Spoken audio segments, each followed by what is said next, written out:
The Lord said in the Gospels that he came to send the fire of love on earth for our heart, and that his great desire is that it be quickly kindled.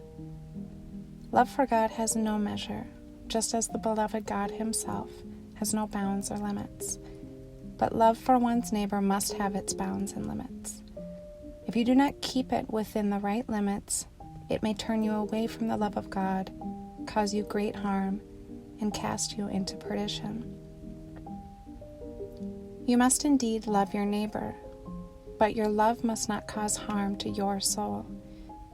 Do all your works in a manner simply and wholly, with nothing in view except to please God, and this will protect you from any false steps in action dictated by love for your neighbor.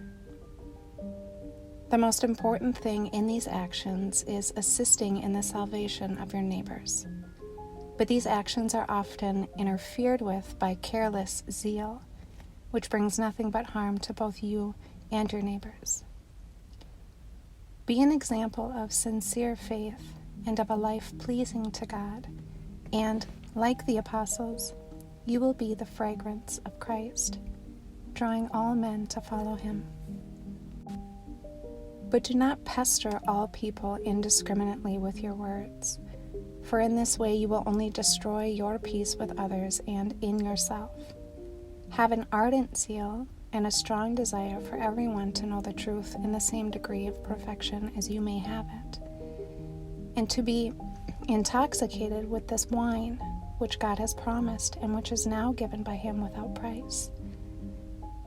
This thirst for the salvation of your neighbors you must always have, but it must arise from your love of God and not from ill-judged zeal. God will himself plant such love for your brethren in your soul when it has renounced all things and will come in his own time to collect its fruit. But you must not sow anything of your own accord. All you have to do is to offer to God the earth of your heart, free of all tares and thistles, and he will sow the seed in it, how and when he wills. This seed will bring fruit in its proper time. Remember always that God wishes to see your soul withdrawn from everything in order to unite it with himself.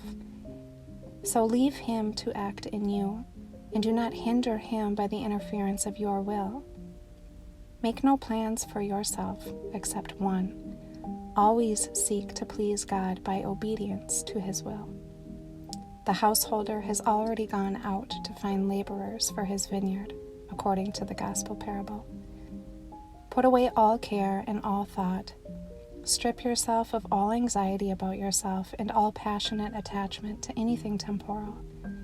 And God will clothe you in himself, and will give you things that you cannot even conceive.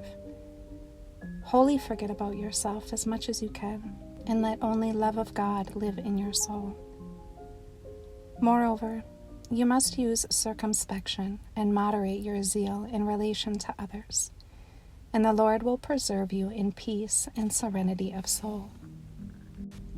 Watch, lest your soul suffers loss in its chief blessing, peace of heart, from foolish worries about the profit of others.